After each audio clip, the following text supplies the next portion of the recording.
우리 정부는 언제든 일본 정부와 마주 앉아 대화를 나눌 준비가 되어 있습니다. 청와대는 문재인 대통령의 방일 문제와 관련해 한일 정상회담과 성과가 예견된다면 방일 문제를 검토할 수 있다는 입장을 밝혔습니다. 특히 우리 정부는 근본 방위백서를 포함 일본 정부가 최근 독도에 대한 부당한 주장을 강화하고 있는 점을 지적하며 강한 유감을 표시한다.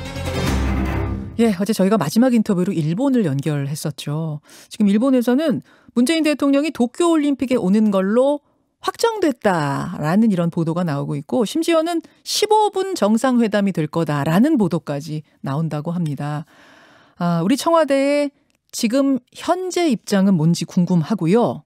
또 오늘 코로나 확진자 수가 사상 최대치를 또 넘어설 것으로 확실시되는 상황에서 청와대 방역 책임론에 대한 입장도 같이 확인하겠습니다. 청와대 박수현 국민소통수석 연결을 해보죠. 박수현 수석님 나와 계세요. 예, 안녕하세요. 박수현입니다. 안녕하세요. 머리가 네네. 무거우시죠? 그렇습니다. 예, 우선 오늘 확진자 수가 1,500명 넘어서는 건 지금 확실해 보이고 1,600명 안팎이 될 거다 이런 예상도 나옵니다. 근데 불과 얼마 전까지만 해도 우리가 백신 인센티브 논하고 야외 마스크 해제를 논하고 이랬는데 이게 대체 갑자기 왜 이렇게 된 건가 국민들은 어리둥절해요. 어떻게 보십니까? 예, 우선 이런 방역 상황에 대해서 청와대와 정부가 엄중한 책임감을 가지고 있고 또 죄송한 마음을 가지고 있는 것도 말씀을 드리고 있습니다. 예. 끝까지 책임을 지는 자세가 중요하지요. 최선을 국민과 함께 다하겠다는 말씀을 드리고요. 다만 지금 그 4차 대유행 이 문제는 네. 우리뿐만이 아니라 그 백신 접종률이 굉장히 높은 미국, 영국, 이스라엘 등에서도 매일 수만 명씩 확진이 되고 있는 상황이거든요. 그래서 이 문제가 이제 새롭게 나온 원인이 늘 걱정하던 그 델타 변이 바이러스의 확산, 네. 여기 이제 계절적 요인이 이제 겹쳐 있고 또 휴가철 이런 것들이 오면서 이제 접촉 활동량이 이제 많아지는 시기 아니겠습니까? 예. 이런 것들이 이제 종합적으로 작용한 원인이다 이렇게 저희들은 보고 있고 또 이런 부분들을 또 어느 정도 걱정도 하면서 사실 방역에 임해왔던 것입니다. 뭐 다른 나라가 매일 수만 명씩 나오니 우리도 이 정도 나와서 걱정이 없다라고 하는 그런 취지의 말씀이 아니라 네. 다른 나라가 그렇다 하더라도 저희는 K방역이라고 국민과 함께 해왔던 또 국민의 그런 헌신과 희생이 위에 이루어져 왔던 만큼 다른 나라의 상황 관련해서 더 잘했어야 되는데 좀 여러 가지 최선을 다하고 있지만 이렇게 국민께 걱정을 끼쳐드리는 점에 대해서는 다시 한번 송구스럽다는 말씀을 드리고 싶습니다. 수석님, 이게 전혀 예상 못했던 상황이라면은 모르겠습니다만 이 상황을 질병청의 전문가들은 계속 경고를 했다. 그런데 청와대의 방역 담당자들이 귀를 기울이지 않았다. 이런 비판이 나옵니다. 조금 더 구체적으로 정은경 질병청장 위에 김오란 청와대 방역기획관이 들어서면서 현장 전문가들의 의견이 잘 반영되지 않고 있다. 이런 비판인데요. 어떻게 보세요? 글쎄 여러 가지 걱정을 하시다 보면 이제 그런 말씀까지도 걱정스럽게 주시는데요. 감사하게 생각합니다만 전혀 사실이 아닙니다. 예. 어떤 부분이 사실이 아닐까요? 질병청에서 이런 시그널 안 된다라는 경고가 청와대로 전달이 됐다는 것부터가 틀린 겁니까? 지금 이 방역의 기획과 집행과 이런 모든 것은 예. 청와대가 위에 있어서 이렇게 해라 저렇게 해라 하는 시스템이 아닙니다. 그렇기 때문에 우리는 모든 것이 다 청와대가 결정하고 집행하고 청와대 말 한마디면 모든 것이 다 되는 그런 시대를 살아온 경험 때문에 이런 생각들과 의심도 하실 수 있는데요. 그러나 지금 전혀 그렇지 않다는 말씀을 드리고요. 언제든 정부는 거기에 청와대도 포함이 됩니다만 모든 전문가의 의견을 가장 우선시하는 원칙을 한 번도 바꿔온 적이 없습니다. 다만 정부는 이렇게 힘든 와중에 민생 경제의 어려움도 생각해야 되는 것 아니겠습니까? 예. 방역 전문가의 의견을 가장 우선시해서 듣되 예. 정부는 이 가장 고통받는 민생 경제를 어느 수준으로 어떻게 끌고 갈 것인가 하는 것도 또 한 축의 정부는 고민일 수밖에 없습니다. 그런 것들을 어떻게 지혜롭게 결정해야 하는가라는 것이 정부의 고민이고 그런 결정에 의해서 집행이 된다는 말씀. 그러나 방역 전문가들의 의견을 언제든지 최우선시해서 듣고 있다. 그리고 청와대와 방역 당국의 어떤 갈등이나 이견 이런 것들은 전혀 없다는 말씀을 드립니다. 아, 갈등은 없다. 지금 이제 뭐 야당에서도 질문을 하고 있고 우리 청취자들도 지금 질문을 주시는데 뭐냐면 질병청 있고 중대본 있고 복지부도 있는데 김호란 청와대 방역관은 왜 필요한 것이냐? 또 지금 무엇을 하고 있는 것이냐? 이 부분에 대한 궁금증을 주시네요. 예, 그런 질문이 많으신 거를 저도 들었습니다. 예. 뭐 저도 매일 김호란 방역기획관과 함께 회의를 하고 있습니다만, 예. 예를 들어서 김호란 방역기획관이 없는 청와대를 한번 생각을 해보면 늘 중대본, 방대본, 복지부로부터 무슨 보고를 계속 받아야 될 것 아니겠습니까? 아하. 상황을 정확히 인식해야 되니까. 청와대가 예. 그렇습니다. 그런 것이 따로따로 이런 것들을 보고를 받거나 하다 보면 그것이 효율적이겠습니까? 그렇기 때문에 김호란 방역기획관은 어떤 이 모든 것을 컨트롤하는 컨트롤 타워의 역할이 아니라 예. 그런 컨트롤 타워를 하는 각 그 정부의 기구들 이런 것 기구들과 청와대의 가교 역할을 충실히 하면서 청와대가 상황을 정확하게 파악할 수 있도록 하는 가교 역할이지 예. 그런 어떤 부서들을 통제하고 컨트롤하는 그런 역할이 아닙니다. 예. 그러면 지금 상황 파악이 잘 안 된 것에는 그 역할을 해야 되는 기방역관, 김호란 방역관의 역할이 충실치 못했다 혹은 판단이 틀렸다 이렇게 볼 수도 있는 건 아닌가요? 상황 파악이 안 됐다는 말씀에 동의할 수 없습니다. 이런 문제들에 대해서 아까도 제가 말씀드렸지만 예. 뭐 충분하게 걱정도 했었고 또 다른 나라들이 상황을 보면서 저희들은 얼마나 걱정을 많이 했겠습니까?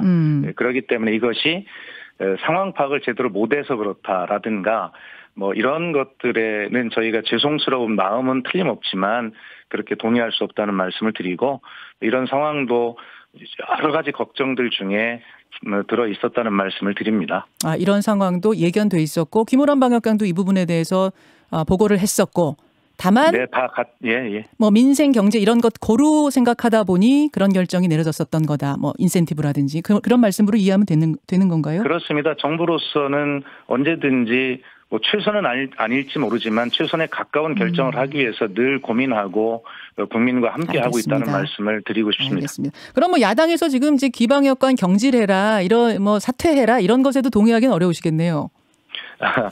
예, 야당을 비롯한 그런 말씀도 아프게 듣고 있습니다. 그러나 지금은 국민과 함께 이 새로운 위기를 잘 엄중한 상황을 극복해 나가는 것이 우선이다는 생각이 들고요. 하여튼 최선을 다해서 이 상황을 극복하기 위해서 노력하겠다라는 말씀을 드립니다. 알겠습니다. 박수현 청와대 국민소통수석 지금 만나고 있습니다. 방일 얘기를 좀 해야 되는데요. 수석님 우선 확인을 좀 해주세요.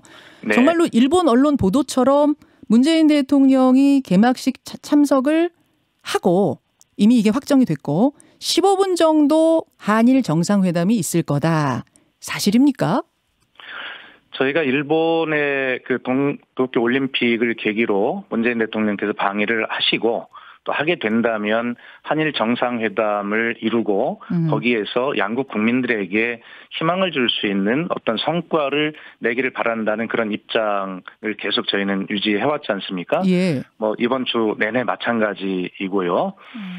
그런 와중에서 계속 이제 우리 국민들께 혼란과 여러 가지 이제 걱정을 드리는 것이 일본 언론에 이제 보도드립니다. 예. 지금 앵커께서 말씀하신 대로 구체적으로 막 그렇게 확정이 되었다. 그렇더라고요. 한 15분 이렇게 한다라고 하는 이런 보도들에 대해서 저희가 이미 외교부가 엄중 항의하고 이런 것들이 사실이 아님을 밝힌 적이 있습니다.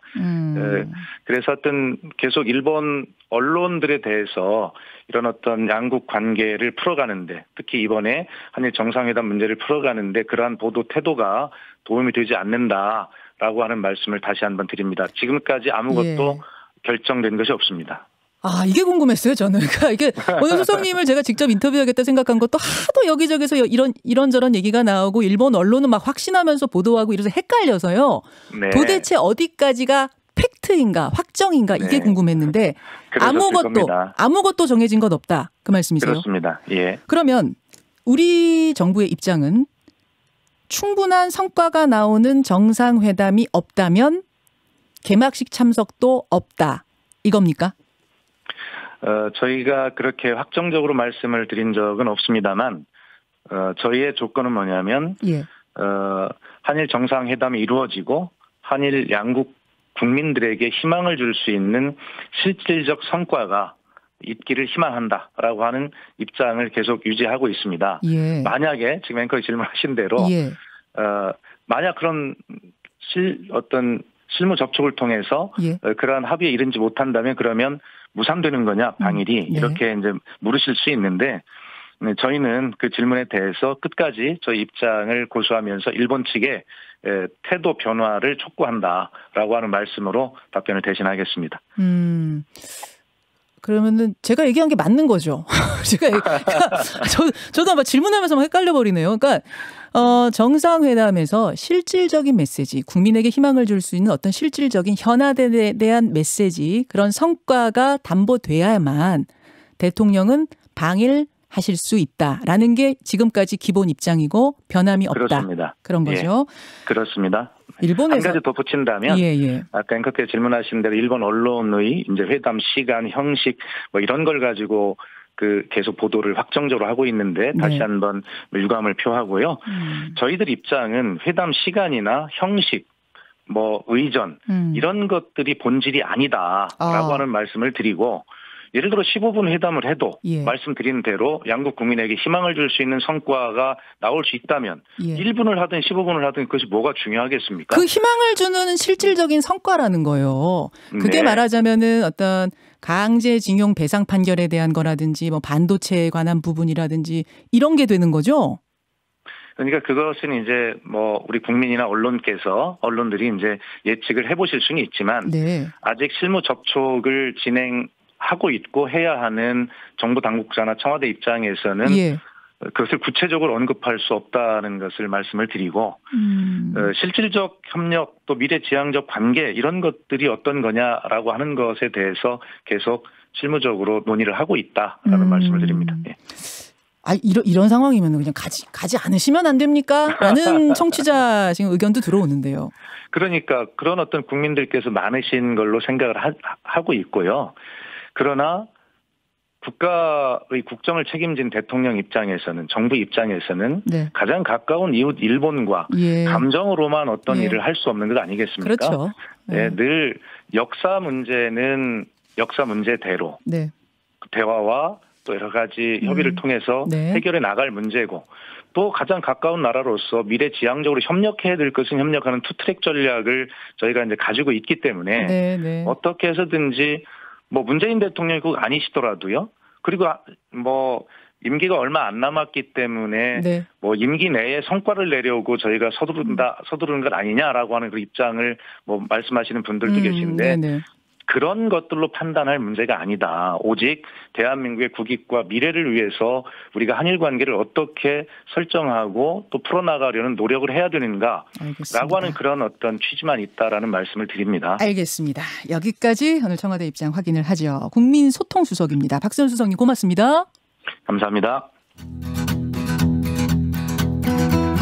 김현정의 뉴스쇼는 청취자 여러분의 참여로 이루어집니다. 트위터, 페이스북, 레인보우 게시판, 그리고 단문 50원, 장문 100원의 유료 문자 샵 1212, 우물정 1212 통해 참여하실 수 있습니다. 김현정의 뉴스쇼, 여러분과 함께 만듭니다.